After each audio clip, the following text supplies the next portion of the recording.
Le candidat péroniste du centre-gauche Alberto Fernandez a remporté dimanche l'élection présidentielle en Argentine au premier tour. Il devance ainsi le président sortant libéral Mauricio Macri selon les résultats partiels. Pour gagner dès le premier tour, Fernandez devrait obtenir plus de 47% des voix ou plus de 40% des voix avec un avantage de plus de 10 points sur le candidat arrivé en deuxième position. Le président sortant Mauricio Macri, 60 ans, dont la popularité a fortement chuté l'année dernière en raison de la grave crise économique, avait estimé que deux visions concurrentes à l'avenir étaient en jeu. Après l'annonce de sa victoire, Fernandez, visiblement ému, a pris la parole devant plusieurs milliers de ses partisans. Vamos a volver a construire l'Argentina igualitaria y solidaria que todos soñamos. Nous allons reconstruire l'Argentine égalitaire et solidaire dont nous rêvons tous. C'est l'engagement que je prends et j'espère que ceux qui sont nos opposants depuis 4 ans sont conscients de ce qu'ils nous ont laissé et qu'ils nous aideront à reconstruire le pays qu'ils ont laissé en cendres.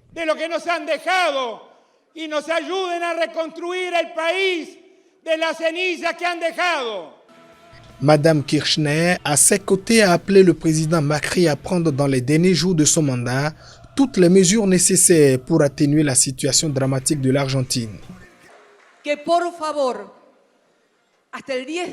Au président sortant Mauricio Macri, s'il vous plaît, jusqu'au 10 décembre, comme je l'ai fait jusqu'au 9 décembre 2015 pour la passation de pouvoir, s'il vous plaît, prenez toutes les mesures nécessaires pour éclaircir la position dramatique que vivent les finances du pays. C'est votre responsabilité.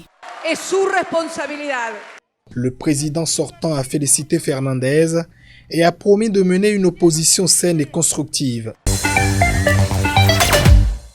Une femme considérée comme incorruptible et ouvertement lesbienne a été pour la première fois élue maire de Bogota, la capitale de la Colombie, lors d'un scrutin local qui s'est déroulé dans le calme en dépit d'une campagne émaillée de violence. Par ailleurs, le parti issu de l'ex-guérilla FARC se présentait devant les urnes pour la deuxième fois depuis l'accord de paix de 2016. Claudia Lopez, 49 ans, candidate de centre-gauche, a été élue maire de la capitale qui compte 7,2 millions d'habitants à l'issue de ce scrutin visant à renouveler autorités municipales et départementales. Lopez s'est imposée à moins de 3 points d'avance sur son principal adversaire, le libéral. Aujourd'hui, Bogota a voté non seulement pour que la ville change dans les 4 années à venir, mais aussi pour que cette génération change notre société, a lancé cette ex-sénatrice opposante de la droite conservatrice au pouvoir depuis plus d'1 an et qui a subi dimanche une sévère défaite. Sa victoire ouvre un nouvel chapitre dans une Colombie traditionnellement dirigée par des hommes, des élites libérales et conservatrices. Bien que favorable au processus de paix, Claudia Lopez avait cependant refusé toute alliance avec le parti FARC en raison du passé violent des ex-guerrilleros. Quelques 36,6 millions d'électeurs étaient appelés à désigner notamment 1101 maires et conseils municipaux, ainsi que les gouverneurs des 32 départements du pays et leur assemblée. Les nouveaux élus prendront fonction le 1er janvier 2020.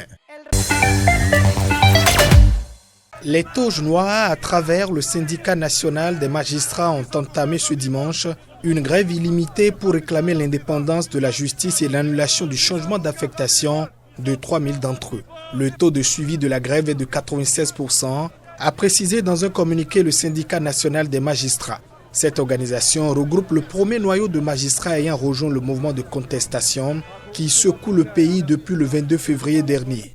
Le ministère de la Justice s'est défendu en affirmant dans un communiqué que les changements contestés ont été validés à l'unanimité par les membres du Conseil supérieur de la magistrature.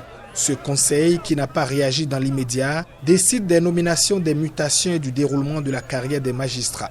Il est présidé par le chef de l'État et comprend notamment le ministre de la Justice, le président de la Cour suprême et 10 magistrats élus par leur père. Toutefois, les activités judiciaires étaient à l'arrêt au premier jour de cette grève.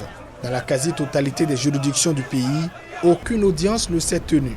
Si cette grève perdure, elle risque d'entraver le processus électoral en cours dans le pays, où une élection présidentielle est prévue le 12 décembre prochain pour élire un successeur à Abdelaziz Bouteflika poussé à la démission début avril sous la pression conjuguée de l'armée et de la rue.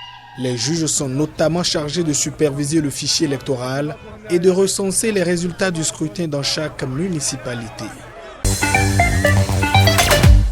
7 hommes accusés d'appartenir à une cellule terroriste affiliée au groupe État islamique ont été interpellés vendredi dernier. Leur interpellation est survenue au cours d'une opération antiterroriste menée à Tamaris, au sud de la capitale économique Casablanca et dans le nord du pays. Leurs préparatifs étaient à un stade très avancé pour perpétrer des actes terroristes visant des sites sensibles en mer et à l'intérieur de Casablanca dans le but de nuire aux intérêts économiques du royaume. Des équipements de plongée, un zodiac, des cagoules, des armes et des munitions ont été saisis pendant les perquisitions, a déclaré à la presse le patron du Bureau central d'investigation judiciaire. Tout en précisant que le chef présumé était un maître nageur, Abdelhak Kiam a également affirmé que les suspects disposaient de points de repli dans des zones montagneuses dans le nord, près de Chef Kawen et de Ouazan, où ils comptaient se replier après leurs attaques selon les premiers éléments de l'enquête. Des recherches sont en cours pour identifier un intermédiaire soupçonné d'être syrien qui aurait fourni les moyens logistiques, a ajouté le patron du Bureau central d'investigation judiciaire. Quand elle a appris que le Premier ministre éthiopien Abiy Ahmed avait obtenu le prix Nobel de la paix 2019, Zaïd Arigawi a d'abord pensé à son frère Alem, qui croupit dans une prison érythréenne de l'autre côté de la frontière. Alem s'était rendu en Érythrée il y a plus de 5 mois, après avoir été chargé de ramener du bois par un homme d'affaires érythréen. Mais Alem a été arrêté sans explication par des soldats érythréens. Selon les autorités éthiopiennes, de nombreux Éthiopiens ont récemment subi le même sort. Pour Zaïd et ses compatriotes éthiopiens, ces détentions sont le signe le plus évident que l'accord de paix, la principale raison pour laquelle le Nobel a été attribué à Abiy Ahmed, est loin de s'être encore concrétisé. S'il n'y a pas de libre circulation des deux côtés, à quoi sert l'accord de paix? On dit qu'il y a de la paix, mais nous avons de gros problèmes le long de la frontière. L'attention de Abiy Ahmed est actuellement concentrée sur les violences ethniques et religieuses qui ont éclaté la semaine passée à Addis Abeba avant de s'étendre à la région proche de l'Oromia et ont fait au moins 67 morts selon la police. On peut dire que la paix est coincée entre la terre et le ciel. Quand Abiy est allé en Érythrée, il s'est envolé pour Asmara, mais il n'a pas instauré la paix ici, à la frontière entre les deux pays. Mais des centaines de kilomètres plus au nord, dans la région du Tigré, la plus affectée par la guerre de 1998-2000 avec l'Érythrée et les années de conflits larvés qui avaient suivi, la frustration gagne. Une rencontre ministérielle entre l'Égypte, le Soudan et l'Éthiopie se tiendra le 6 novembre à Washington au sujet du barrage sur le Nil Bleu, au cœur des tensions entre les 3 pays, a annoncé mardi le chef de la diplomatie égyptienne. Ces pays se rencontreront aux États-Unis afin de sortir de l'impasse. Les négociations concernant le barrage de la Renaissance, a-t-il déclaré lors d'une conférence de presse avec son homologue allemand. L'Égypte, le Soudan et l'Éthiopie se réuniront aux États-Unis le 6 novembre prochain en présence de représentants de l'administration américaine pour sortir de l'impasse dans les négociations en cours concernant le barrage Renaissance. Le principe de cette rencontre avait été déjà accepté par le Caire, mais sa date n'avait pas encore été connue. Le Caire craint que la construction du barrage, entamée en 2012 par l'Éthiopie, n'entraîne une réduction du débit du fleuve du Nil Bleu, dont l'Égypte dépend à 90% pour son approvisionnement en eau. Début octobre, les négociations à Khartoum entre l'Égypte, le Soudan et l'Éthiopie avaient abouti à une impasse selon le Caire alors que les pourparlers sont bloqués depuis 9 ans. L'Égypte cherche à obtenir une médiation internationale sur le barrage, censé devenir la plus grande centrale hydroélectrique d'Afrique avec une production de 6000 MW. L'Éthiopie a annoncé que ce projet de 4 milliards de dollars devrait commencer à produire de l'électricité d'ici fin 2020 et serait complètement opérationnel d'ici 2022. La police sud-africaine a arrêté une centaine d'étrangers qui occupaient un immeuble de bureau au Cap dans le cadre d'un sit-in organisé pour protester contre la xénophobie. Plusieurs demandeurs d'asile campaient devant les locaux du Haut Commissariat aux réfugiés des Nations Unies HCR dans la capitale Pretoria et dans la ville côtière du Cap au sud-ouest depuis le 8 octobre. Environ 100 personnes qui n'ont pas tenu compte de l'appel à la dispersion ont été arrêtées, a déclaré la police, expliquant exécuter une décision de justice. Les étrangers, pour la plupart originaires d'autres pays africains, affirment subir des mauvais traitements et faire l'objet de discrimination. Nous sommes des étrangers, mais nous ne sommes pas des étrangers parce que nous sommes tous africains.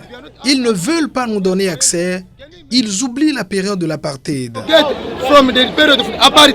Des affrontements ont éclaté avec la police lorsque les manifestants ont refusé de quitter l'immeuble de bureau de 12 étages situé dans le quartier des affaires dans le centre du Cap. Ils tapaient sur des casseroles et des bouteilles de plastique au cri de gouvernement xénophobe et xénophobie policière. Nous avons autorisé la poursuite de cette discussion en même temps que le commissaire Makwetla de la responsabilité et le centre d'intérêt et la migration a rencontré différents acteurs à Pretoria sur cette question. Nous nous sommes donc toujours efforcés de poursuivre les discussions. La situation s'est calmée après les interpellations. L'Afrique du Sud abrite 268 000 réfugiés et demandeurs d'asile selon des chiffres du gouvernement. Ils proviennent pour la plupart de la Somalie, de l'Éthiopie, du Zimbabwe, du Nigeria et de la République démocratique du Congo. À Détroit, à 1 an de la présidentielle, le fils d'une autre figure historique de la communauté afro-américaine bat déjà le rappel. Martin Luther King III, fils de Martin Luther King Jr.